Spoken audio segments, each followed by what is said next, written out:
kailangan niya rin paliwanag bakit napaka-powerful niya na under his name pwede siya mag-propose ng insertion worth 13,803,693,000. Kung kaaway nila yung congressman, yun ang hahanapan nila ng sisi. No?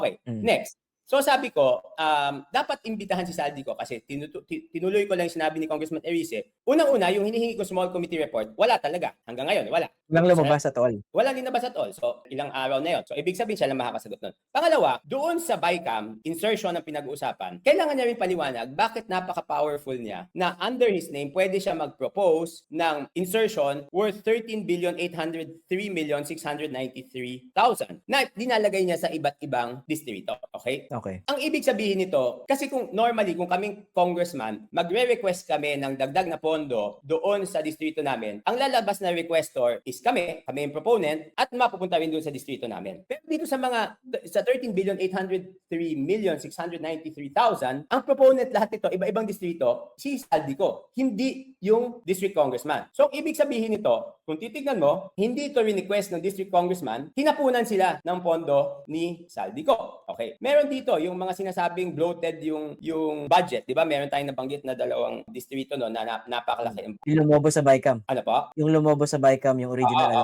Naglagay siya doon sa distrito, si Saldico ang proponent, dinagyan niya isang distrito ng 3.2 billion at nilagyan niya isang distrito ng 3,105,709. So ibig sabihin, nagtatapon sila ng pondo doon.